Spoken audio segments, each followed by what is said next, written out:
On today's episode of Bet Bath and Beyond, Andy and Ian talk MLB. We move into the NFL, and then I make Ian play a sports gambling game. We round out the show with some NFT talk. You're not going to want to miss it. 3, 2, 1, Go. I am Ian Peacock. And I am Andy Heidemann, and I hate sports betting. No matter what you say, I'm betting 100 on it tonight.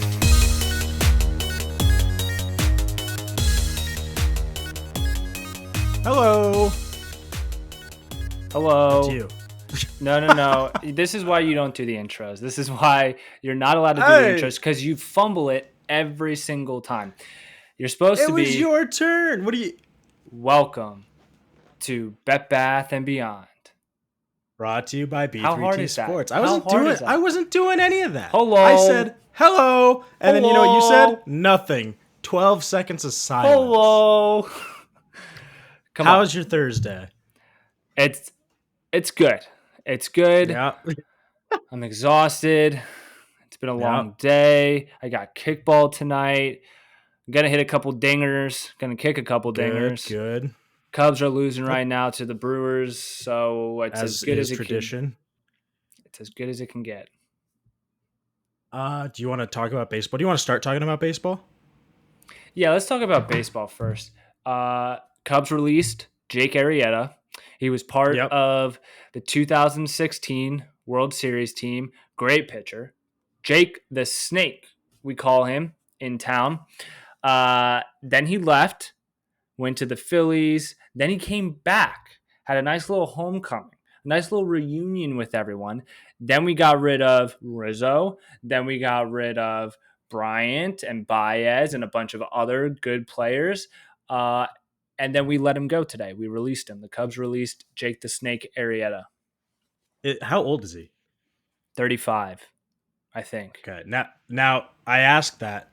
I think 35. Not being able I'm to gonna follow go with up 35 on it because I don't know the age at which a baseball player I could tell you the age at which NFL players by position lose their value. I have no He's idea. a pitcher, when you lose your dude. Value. He's a pitcher. Is he cooked?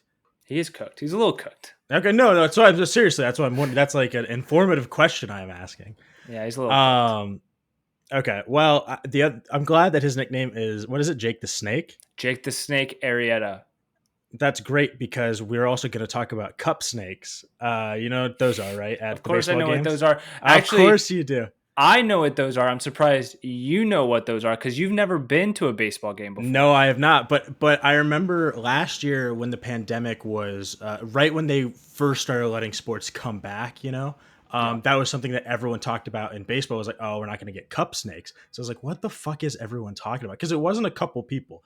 Everybody was talking about cup snakes. And I had, excuse me, I had looked it up then, and it hasn't come back until now. I was browsing ESPN, and they had an article about apparently $30,000 in beer was spent trying to make like the some of the like longest cup snakes, I guess. There's a video. We'll end up putting it up on the screen here for you guys to see. Put it up. Put it up for everyone. Well, I will. I definitely will. But what I need to know is, have you ever been a part of a cup snake? I have never been a part of a cup snake. I have seen them in real life, in person, at Cubs games. They're electric. It gets the entire crowd going. I will say they were always banned. It wasn't just because of COVID last year. They've always been banned. In fact, it's been really funny. In previous years, you have to be really quick because someone's going to spot them. Some employee of the stadium is going to come running over and try to dismantle everything. Oh, I didn't know that. So they've always... I don't fucking know. It's fun haters, dude. Buzz Killingtons. Just they don't want people to have fun at baseball games. So now they've done the right thing, and they've actually allowed people and even encouraged them by, cheering them on, people taking highlights, people taking snaps, ESPN showing it as part of their top 10. Like now people are actually getting behind the movement. It was always fun. Always fun to do. It was always fun. Always fun to do. Always a crowd. It's like the wave, right? Yeah. At stadiums. Everybody loves to do the waves. It's a nice movement. It gets everybody together. There's sometimes baseball games can get a little boring. They can drag on. Cup snakes, the wave. and throwing balls back onto the field to get you back into it. And throwing balls back onto the field when the opposing team hits a home run, those keep the game exciting outside of the game of baseball. I'm glad that cup snakes are back and they're legal now. And I'm glad legal tender. Yeah. And then they also realized, oh, wait, people are spending $30,000 worth of beer to be a part of this. Why are we trying to stop this again? Why were we against this from the very beginning? Well, this goes back. We talked about this early episodes. We talked about it in the middle of like our season. Like, just baseball needs some changes in the sense of like they're just not modernizing. They need some updates to the way that they run their org, and they want people to be involved. And now this leads into our next topic. Actually, did you see Portnoy tweeted about Barstool being able to? They're working on a deal with the MLB to broadcast baseball games. I did see this. Portnoy's always up to his old bag of tricks. That is very cool. It's good for baseball. Buy Penn stock. Not financial advice, but buy Penn stock if you think that's good news for Barstool. It's obviously good news for Barstool. They've continued to kind of climb the media ladder. They're a media giant now. And this just takes them one step above. Dude, so I know good for them. There was another. I was looking. We're gonna throw the tweet up here so you guys can see it. But as I was searching for that tweet earlier today, the Onion posted an article that was like MLB hopes to rehabilitate image with Barstool Sports, which is like a really funny headline. And Dave Portnoy quote tweeted it. He's like, "I thought about buying the Onion once." He's like, "Didn't do it." And it was really fucking funny. Dave's funny. He's kind of a scumbag, but he's not. You know what I mean? He's scumbag, but he's a douchebag. That's maybe not the right word. He's a douchebag. Yeah, there you go. He's I feel like he's a pretty. He's an honest guy. Well, he's an honest guy. A scumbag is someone I think who lies to people, says one thing to somebody, stabs them in the back, or lies to them. Dave's been pretty upfront pretty much his whole career. He comes across as an asshole because he probably is an asshole. He's a multimillionaire that's in the spotlight 24/7. I'm an asshole and I'm not even rich or famous. So there you go. What's your excuse? All right. So the final thing about baseball is tonight, if you're watching this, it happened yesterday. They're playing a game on the Field of Dreams. Yes. Yeah, yes, but in the cornfields, baby. But did you hear? I heard this on the radio when I went to Target the other day. Don't know how true this is, so let's fact check this. Let's have our B3T analysts fact check this. I'm pretty sure the Yankees are supposed to play there, and I'm pretty sure my boy Anthony Rizzo, who was just traded to the Yankees not too long ago, was supposed to play in the Field of Dreams game. He has COVID. So I did not hear that. I heard this on the radio. I don't know if it's true. We'll fact check it, and if it's somehow wrong, we'll bleep this whole thing out. We'll just bleep everything I'm saying right now is just one long bleep. Just one long the audio bleep. Listeners would fucking hate that. All right, I think everyone baseball. would hate that. Everyone, even the video listeners. Like, I could put shit up on the screen for video, and it's just like, oh, okay, like here's this long beep, but here's Anthony Rizzo hitting dingers like for that 10 actually seconds is cool. straight. Can we do that? We do that? We can, but I'm not gonna bleep out your fucking. Well, only if he doesn't have COVID. Only if he doesn't have COVID. Oh shit! Yeah, no, okay, that's fair. Yeah, no, I'm pretty sure he has COVID. That's baseball. You have anything else baseball wise? No, just that the Cubs aren't good, and that kind of sucks. But you need to come to Chicago so we can finally go to a Cubs game before the season ends. That I'm going to say that every time. Every time there's 50 games left, so I got a little bit of time. Every time you say you got anything else for baseball, hey Ian, you got anything else for baseball? I'm going to say come to Chicago so we can go to a Cubs game. All right, that's true. That's fair. I'll take full responsibility for that. There is no basketball news. Basketball is dead. It is over. Do not worry about it until as it should be. We're gonna talk NFL now. Okay. What? Yeah, no, bottom of the barrel. No. This is all great stuff. I know. Great stuff. I know. And then let me get ahead. No, Andrew. I know. Let me get ahead of it. Do it. Let me get ahead of it. Let me get ahead of it because I know it's going to come up. We've already talked about it earlier today. Rashad Bateman, who is our first. Oh. Well, what? I thought you were going somewhere else with this. I thought you were going to sit here and try to tell me you didn't watch Hard Knocks, which I'm guessing that's the next thing you're going to tell me. Let's get over this hurdle first, and then we'll tackle the next hurdle.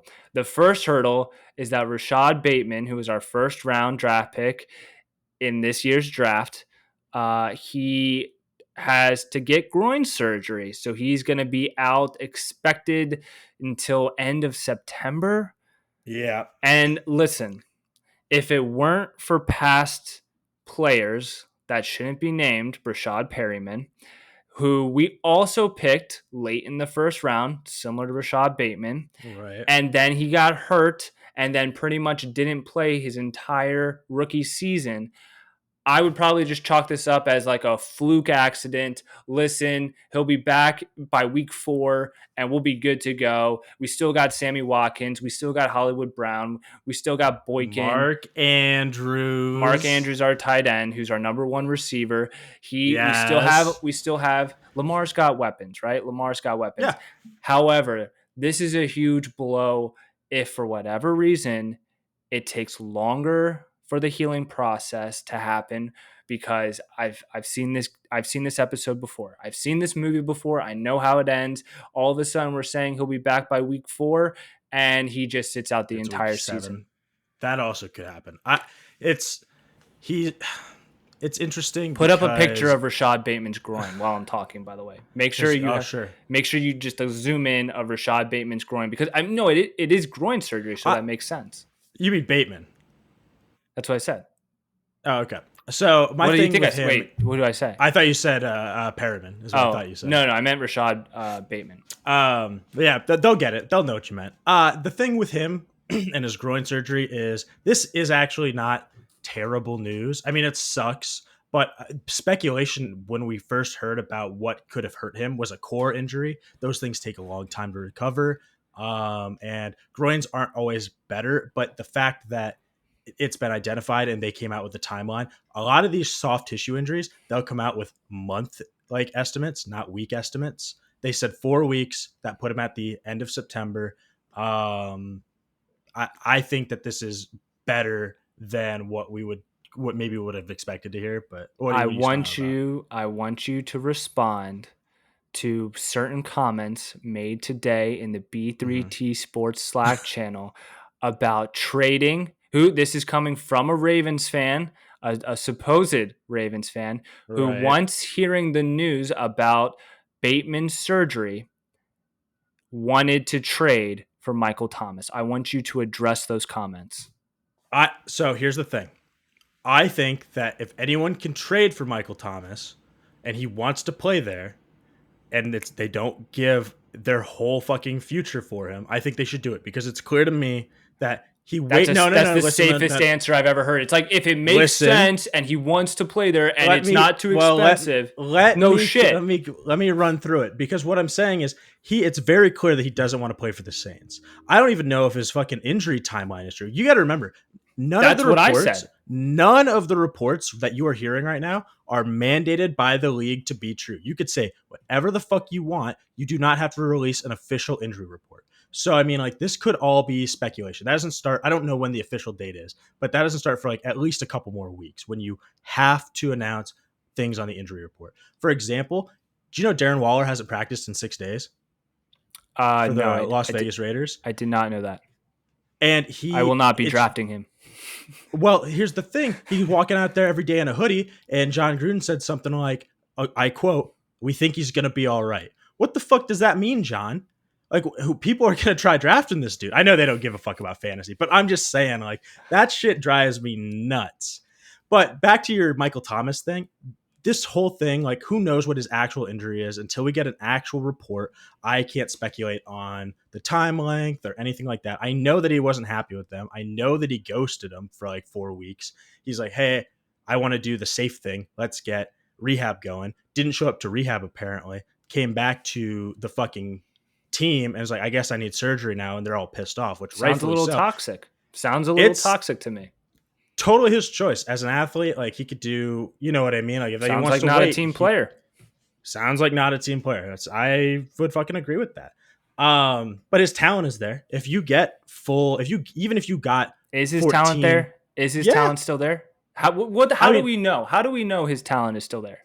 he played hurt all last year. Those reports were true. I mean, like those came through the official injury report. They had him on the sheets. Obviously, he's getting surgery now for something. It's not like he's just doing it for fun. He had an injury, and obviously, it was Drew Brees' last year. He wanted to try to be out there. I think that was a dumb career move. I understand wanting to play with Drew Brees, but think about you're so young and you just got a massive contract. I mean, because here's the thing: he's like 2 years removed from that massive contract. This will be the third year, I want to say. If he doesn't play football again, he's not going to get paid again. So he's going to have to fucking play if he wants that money. So I'm just saying there are certain wide receivers that I'm sort of looking at a different lens after last season. And I know Michael Thomas was injured, but there are some wide receivers that I look at with a different lens who used to be top of the NFL. They used to be top 5 in my book. I'm talking about Julio Jones being one of them. I'm talking about AJ Green being one of them. That was sad. I think Michael Thomas might be one of those players that has he's really not that old. He's not that old, but injuries can plague a player once you start getting them. If he's for whatever reason not a team player, for whatever reason he doesn't like the organization, for whatever reason he's getting injured multiple times in 1 year. Those are the kinds of things where I'm like, okay, like, yes, he's very good, but do we want him on our team? Is he the same Michael Thomas that he was 2 or 3 years ago? That's all I'm saying.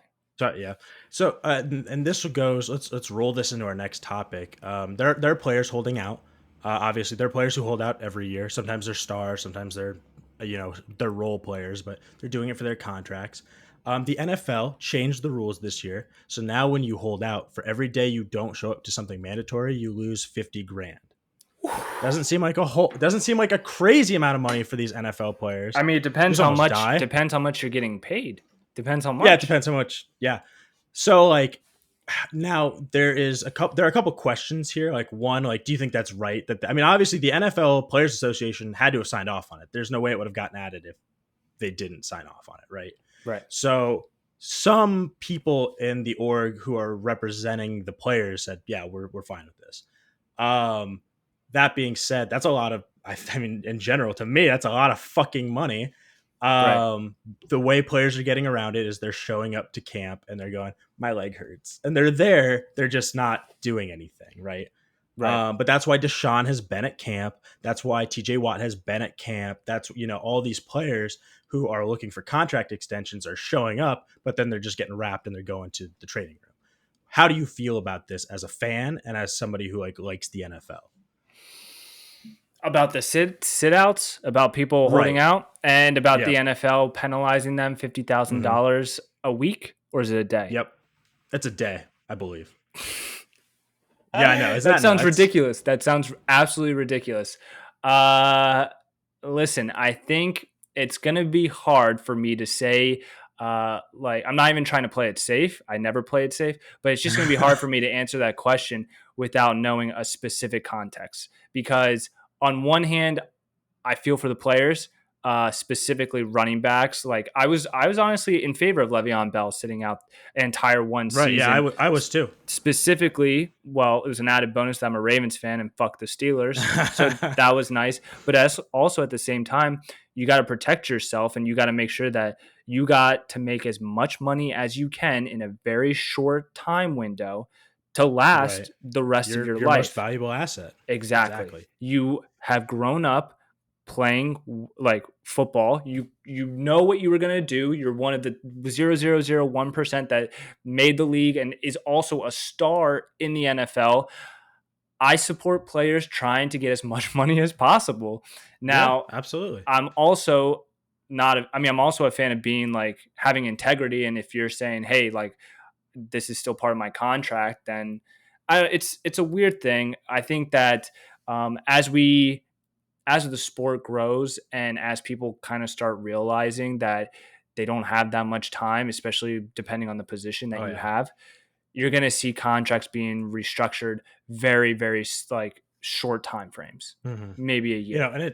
And And it's a market, just like any other market. I mean, Exactly. prices get adjusted, prices get changed. I mean, it's just like a job. I mean, if you have a job and you sign a contract with an employer, somebody comes along and offers you a raise, I mean, like, you can take it. You can't do that in the NFL. If somebody wants to pay you more than what you're getting and you're on contract with, like, if somebody wanted to pay Kittle an obscene amount of money, more like make him the top tight end ever in money, he couldn't because he's under contract with the 49ers. They would have to trade him.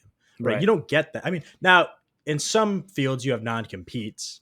Oh, you're right. Where it's like if you're a lawyer at a firm and then you leave, like you can't practice law in that city for like 6 to 18 months or whatever the fuck your non-compete says. Non-competes are the dumbest fucking thing in the entire world. They are. I fucking hate non-competes.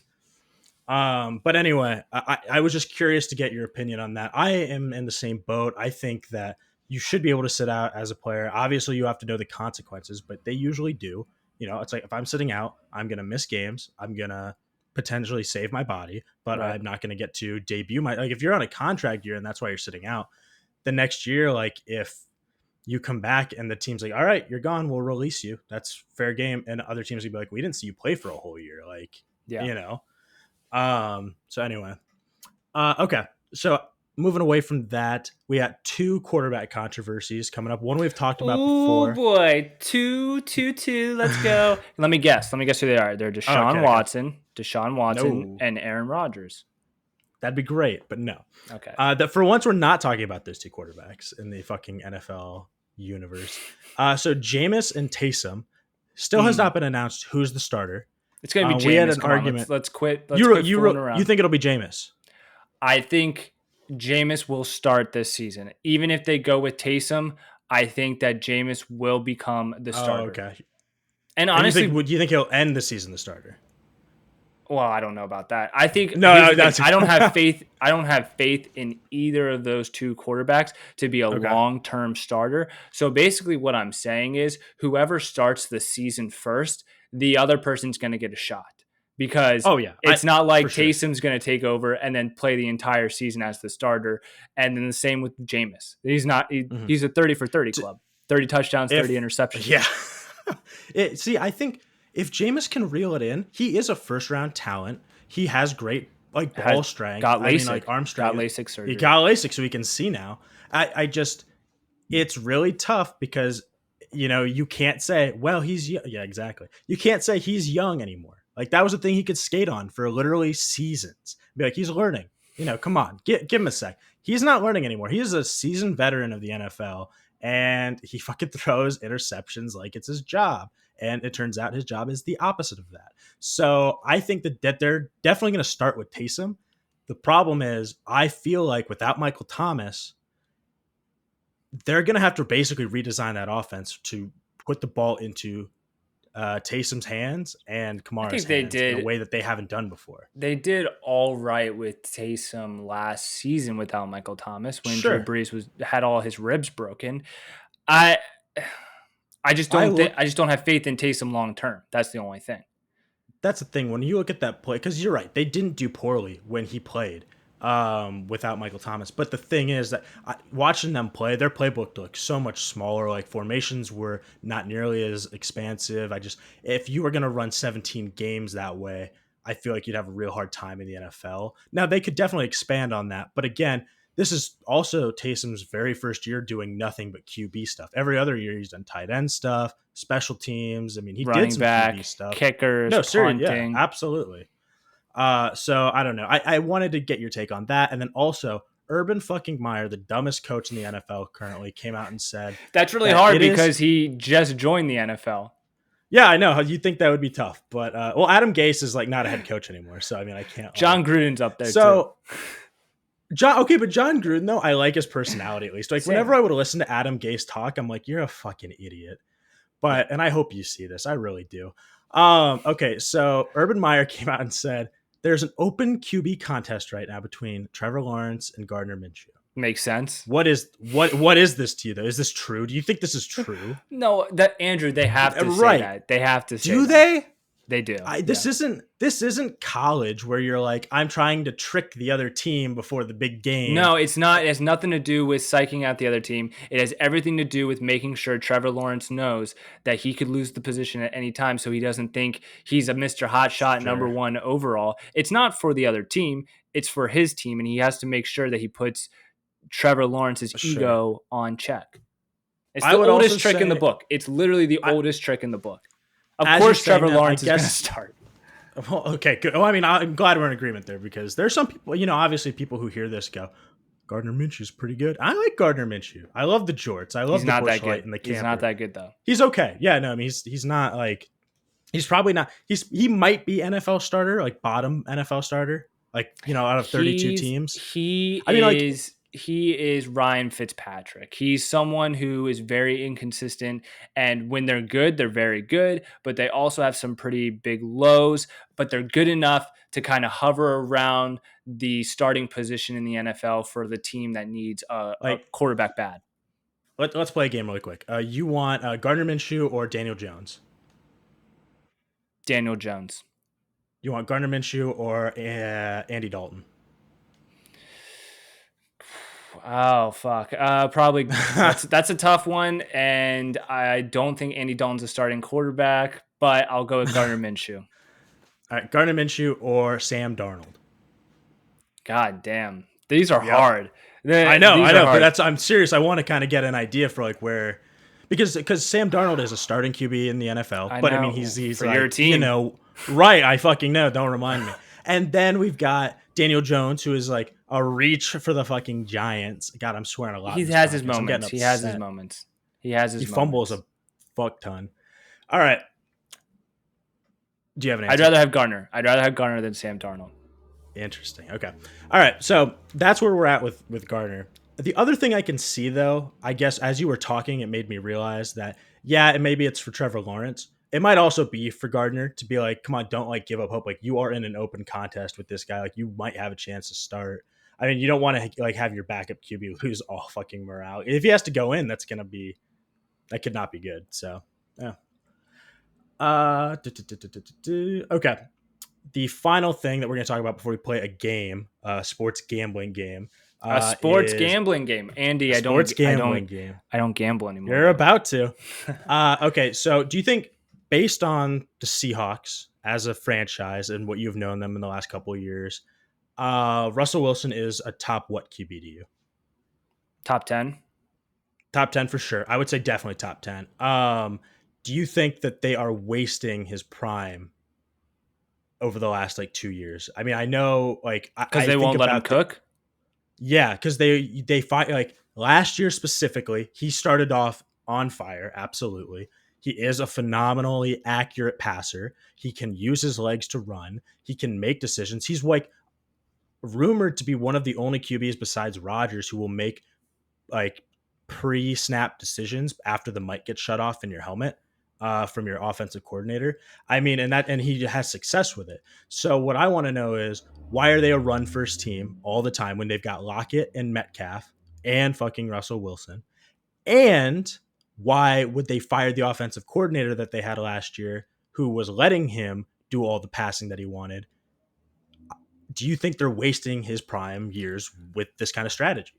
Well, let's get the first thing out of the way. The reason why they're a run-first team is because they have never gotten over the Super Bowl with New England.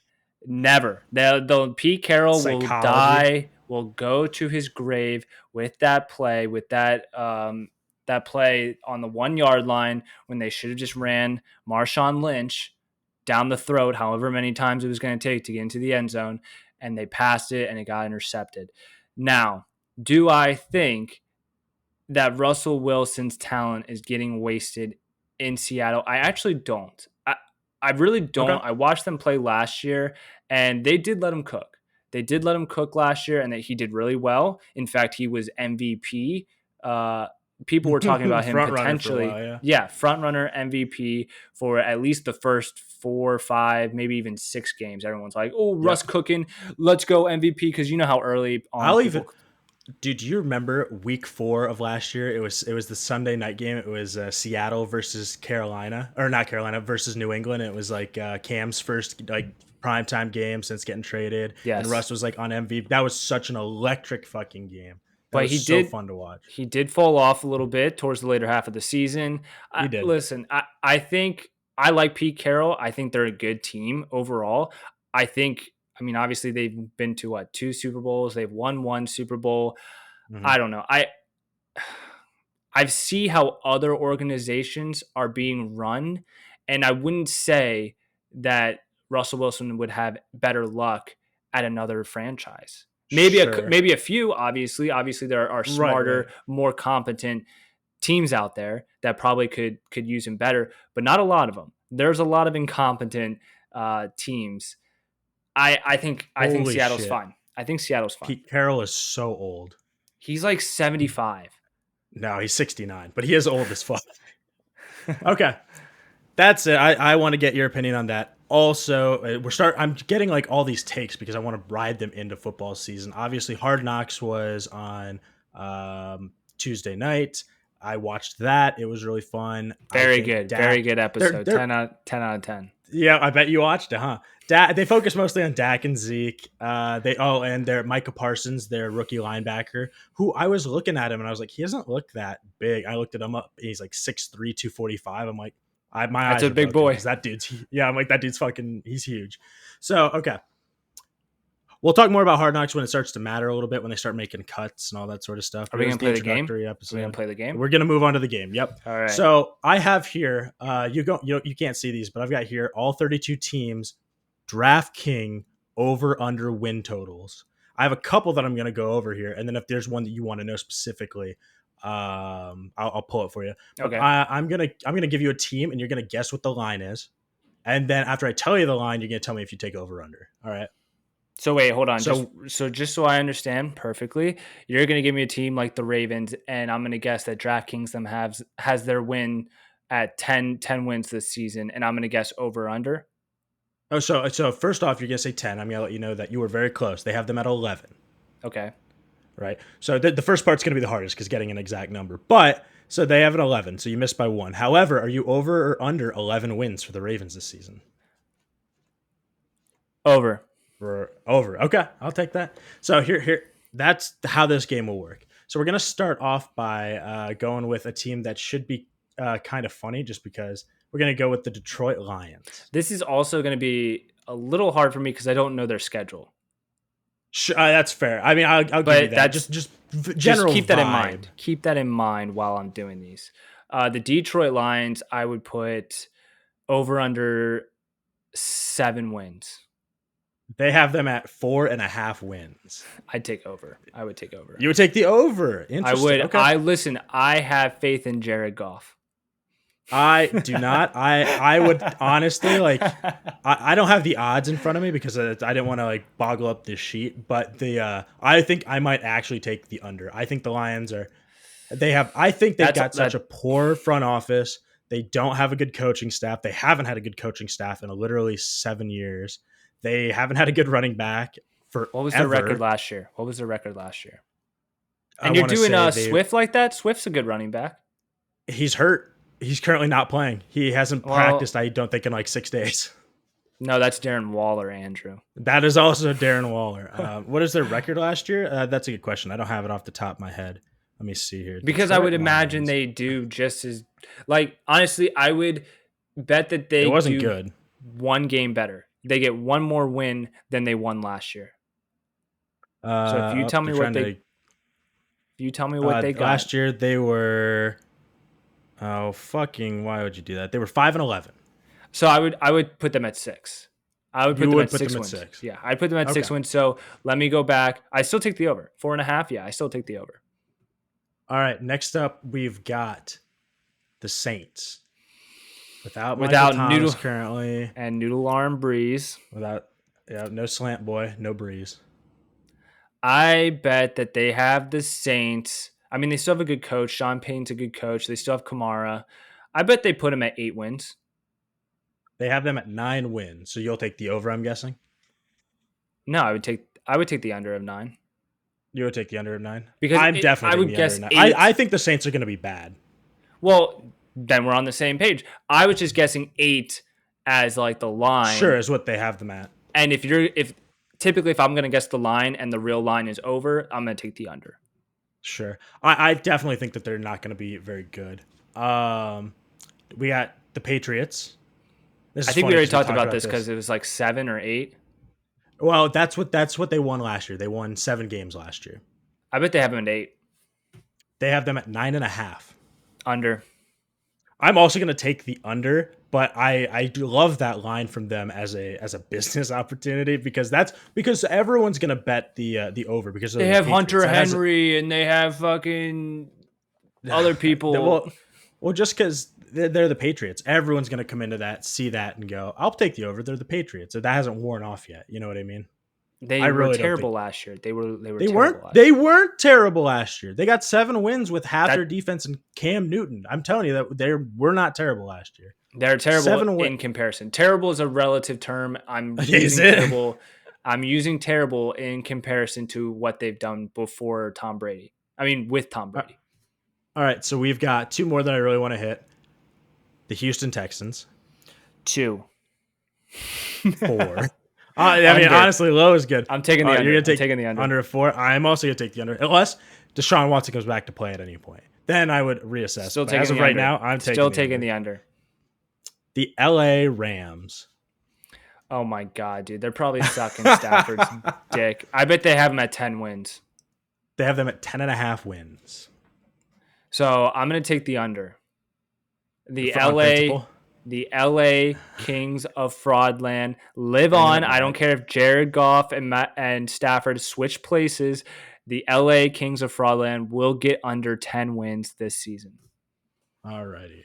So that's that. Are there any that you're curious about while I have this pulled up? I'm or do you want to curious about the Steelers. I'm curious about the Steelers. They've got the Steelers at 8.5. I take the under. They got lucky as fuck last year, dude. I know they went 11-0. They were the worst 11-0 team in fucking sports history. I'm taking the under. That's a really tough line for me. Obviously, as we're doing this is like gun to your head, have to be over under. But like a lot of these, I wouldn't bet. Tomlin's a good coach. He is a good coach, and he's never had a losing. He's like never had a losing record. Not till this year. I mean, like that's the thing. He can't tie anymore. He will either have a winning or a losing record with 17 games. Which that goes for all teams.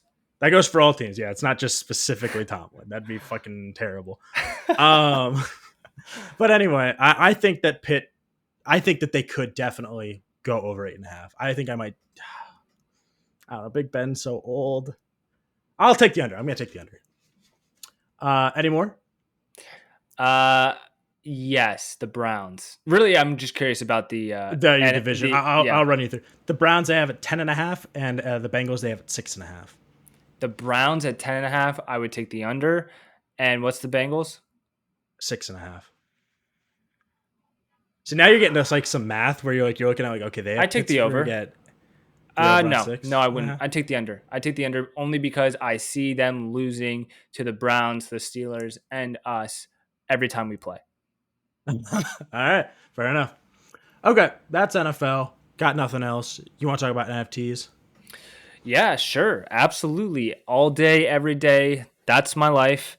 So I just put out an article on b3tsports.com. So first article that I wrote was about buying a Zed Run horse, figuring it out, going through all the steps. This is about racing, and it's not just, how do I race? How do I put my horse in a race? It's actually tips. I give some solid tips that I personally do with my own stable, a stable that has over 50 wins at an 11% win rate, which is pretty good. It's not the best, but it's good. Okay. So I spell out what I do in that article. Go to b3tsports.com to read it. To be honest, dude, I'm a little drained.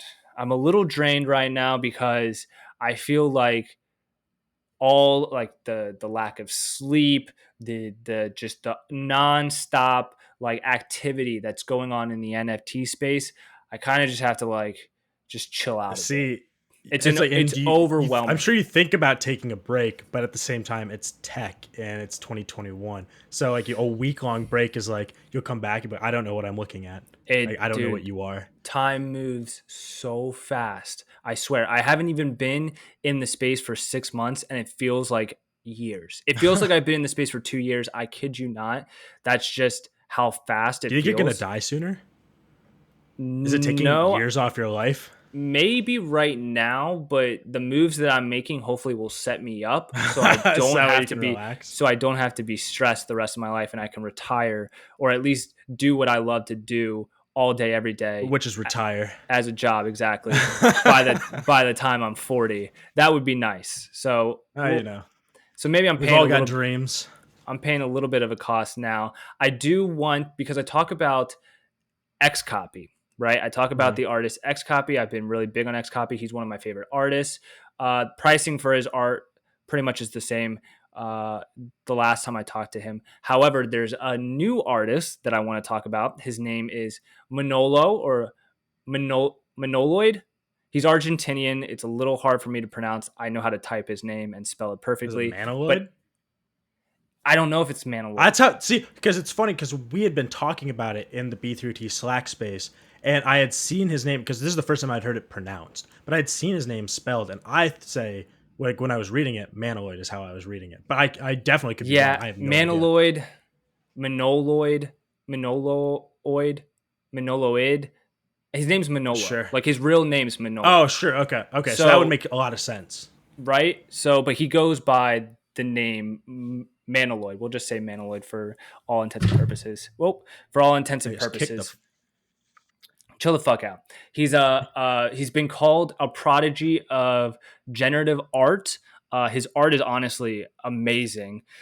Fuck Alec for thinking that he can do anything that Manoloid can do, because it's beautiful, the art that he makes. You can just type his name and type in Super Rare, which is a website that he puts his art in.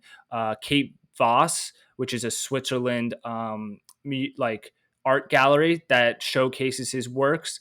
I have been lucky enough to collect a good collection of his art since I've joined the space, and he's really starting to pop off. An example is that one of his artwork, it's called Uneasy Dream, I believe. It's on Feral File. It is a 1 of 75 edition, so there's 75 editions out there. They were sold originally for $75 a piece. One just sold for $23,000. So that was a $75 buy back in March, and then you sell it for $23,000 the same year. That almost gets you a half day in the NFL. That almost gets you a half day in the NFL. Nice little half day, and you get to take now. Imagine if you have a piece that's a 1 of 20 or a 1 of 10 or a 1 of 8. Right. I have them. I have them.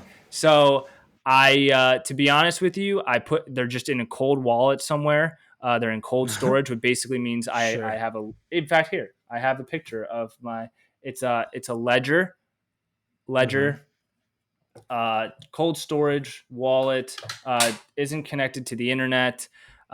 Basically, I keep the seed phrase on that ledger. I don't type it into my computer or anything. If you want to look into it yourself, look at Ledger or Trezor.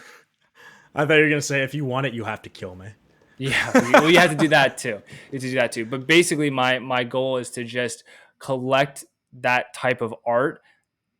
What are you doing? Sorry, I went really blurry, and I'm fixed. So basically, I'm putting all my future valuable art on a cold wallet, and just I kind of want to forget about it, to be honest with you. To be completely honest with you, I want to forget about it for the next 2 or 3 years, come back and see what these prices are selling for, because good art, premium art, I'm not talking about like the pump and dump 10K avatar projects that are currently being pushed on Twitter right now. I'm talking about blue chip, really good artists that just focus on their craft 24/7. They don't seek attention. They just do it for the love of art. I feel like those are the winners. Those are where you want to put your money in. Of course, you can make a lot of money flipping short-term pump and dump 10K projects, but at the same time, but that's quality that's blue like chip more art. work. I don't want to say it's more work. I feel like that's more that's definitely more hands-on. Like if you are good at evaluating what you think is quality art, that you think is the blue chip stuff like you're referring to, then you know that's a lot of work to identify it. But once you have it, you can kind of hold it's the long game, right? Now, Right. like doing the flipping stuff, I don't want to say it's easier or harder, but I feel like that's definitely more stressful because timing is so much like so Exactly. crucial to it. And it You just couldn't exactly. The timing is everything when it comes to that. And that's not what I'm really interested in. I'm right. interested in the long term. I've always been interested in the long term of NFTs, specifically the crypto art market, because art appreciates just like it does in the real world, in the digital world as well, usually faster because the liquidity of digital art is light years ahead of physical art, just because you can buy it in a second and you don't have to wait for it or ship it or see the condition of it or pay insurance for it. It's just a quick transaction. So yeah, that's what I've kind of been doing. It is stressful sometimes. It is exhausting, but it's fun at the end of the day. And hopefully the collection that I'm building is worth something someday because Yeah. I put a lot of time into it. Yeah, I hope so too because I'm living in your guest house. All right, You and Casey, baby. I think that is all we've got. Is there anything else you want to talk about as far as for the people? There's a really cool game called Crypto Raiders. Please check it out. It's really fun. Cool. Also, I didn't plug it when we were talking NFL, but I also have a fantasy football article up on the site, b3tsports.com. It's about the top 48 running backs, top 12 highlighted. It's for your benefit when you're trying to draft this year. So that way you can beat your office leagues, you can embarrass your father-in-law, you can do all those sort of things you normally do with fantasy football. Maybe even make a buck. So check that out. I think that's it. I think it's grapefruit time. Grapefruit. Normally, you can only get this technique in one of my classes, but I wanted to share this with you because I believe every man should get grapefruited. When you grapefruit your man, it's going to feel as if you are giving him head and fucking him at the same time. Every time I come around your city, bling, bling. Every time I come around your city, bling, bling. Every time I come around your city, bling, bling. Every time I come around your city, bling, bling. Every time I come around your city, bling, bling. Every time I come around your city, bling, bling. Valentino Summers and Wave Runners. Chains on my niggas like slave runners. Drug dealers anonymous. Valentino Summers and Wave Runners. Chains on my niggas like slave runners. Drug dealers anonymous. How many Madonnas can that Mazda fit? My brick talk is more than obvious. It's ominous. Garage is the phantom. Ghouls, ghosts, and goblins. Blonde mohawk, the collection. I'm Dennis Rodman. No better feeling would he ever get than being grapefruited. No better feeling would he ever get than... Every time I come around your city, bling, bling. Every time I come around your city, bling, bling. Every time I come around your city, bling, bling. Every time I come around your city, bling, bling. Every time I come around your city, bling, bling. Every time I come around your city, bling, bling. Time to hit the showers because baths are for babies.